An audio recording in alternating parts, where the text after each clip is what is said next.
Connie Morella is probably best known for her 8 terms in Congress, serving the residents of Montgomery County. But before she launched her political career, Morella was a Montgomery County Public Schools teacher. My first school was Poolsville, and it was during the first year of integration. And I was a kid who had been married not very long, and I came from Massachusetts.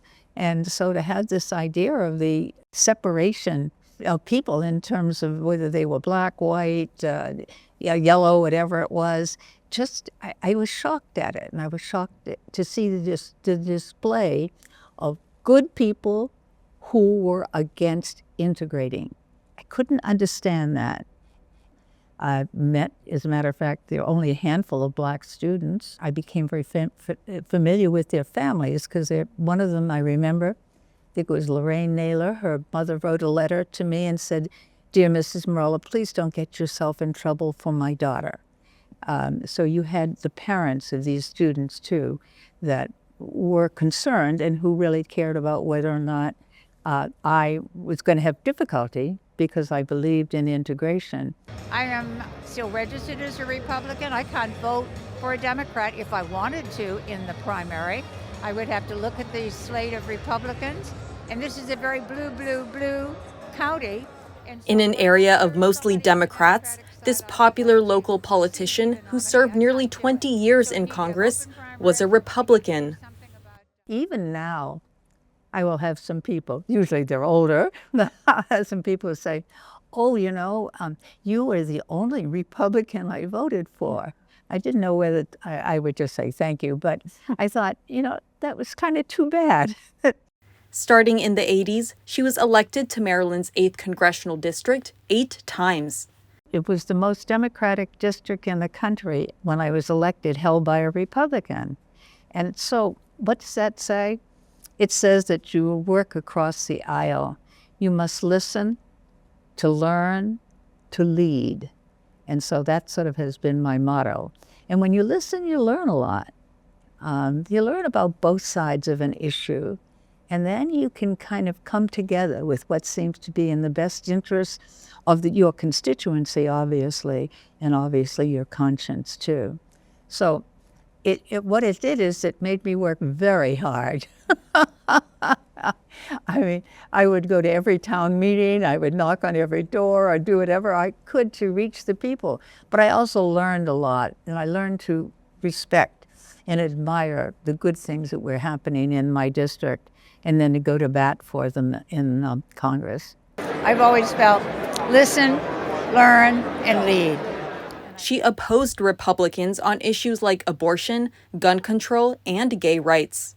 Do you see that as like going against the grain or making some sort of statement, or do you just see that as doing your job? I saw it as doing my job. There were some obstacles in doing that. I mean, in terms of you're working with people who may feel that they had to vote the other way. Besides, I think both parties should open the opportunities for people who believe in good government and believe in some of the basic tenets of the party, but who also are bringing their own values, their own ideas, their own experiences into it.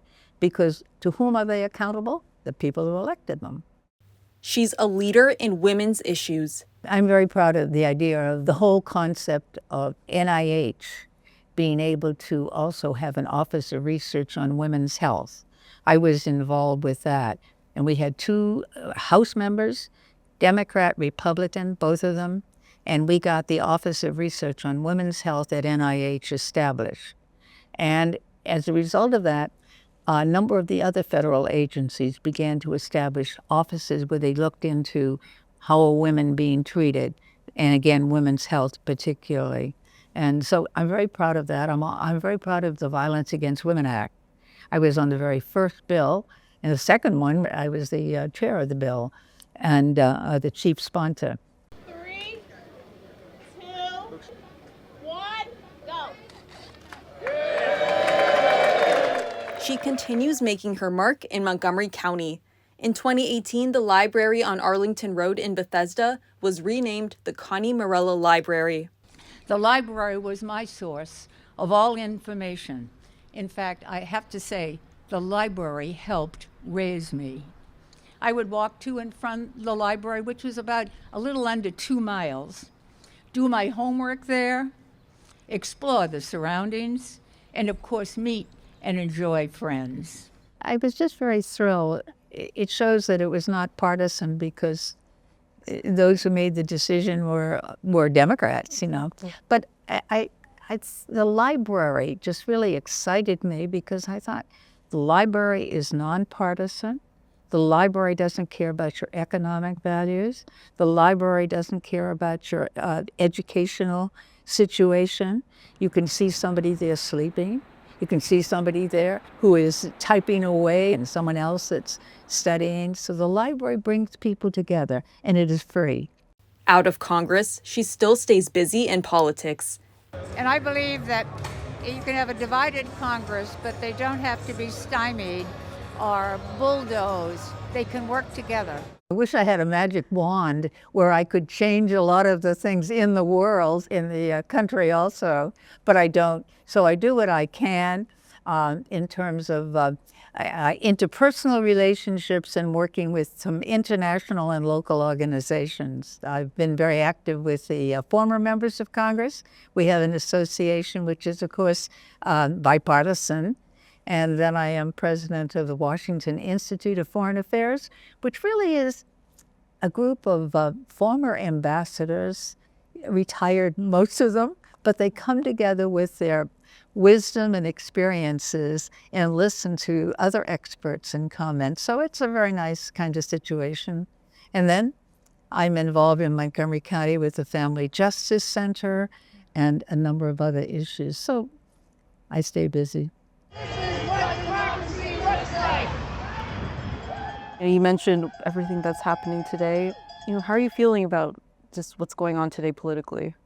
I'm greatly saddened by what is happening, kind of the separation of countries and people that had worked collaboratively together. We don't have to agree on issues. We don't have to agree on concepts, but we can learn to find where we can work together as a world, as a country, as a grouping. And so I am saddened to see what seems like some of the parting of the concept of working together and collaboration. Compromise seems like a dirty word. And it used to be the word that held us together. And so I'm saddened to see that. I try to do whatever I can and encourage other groups to do the same thing, and our country particularly to act according to the principles of democracy to which we believe, and where we have been an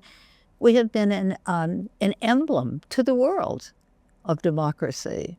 And I am concerned about losing some of that reputation. I think we need to be a county that cares about everybody, because Montgomery County is, well, like the rest of the state, it is diverse. I mean, you can go to parts of Montgomery County where you see extreme poverty, parts where you see extreme affluence, and then you've got the in-between, and you've got people. We have a great county where people have different backgrounds. Immigrant groups that have come and settled here, and their children are living here too.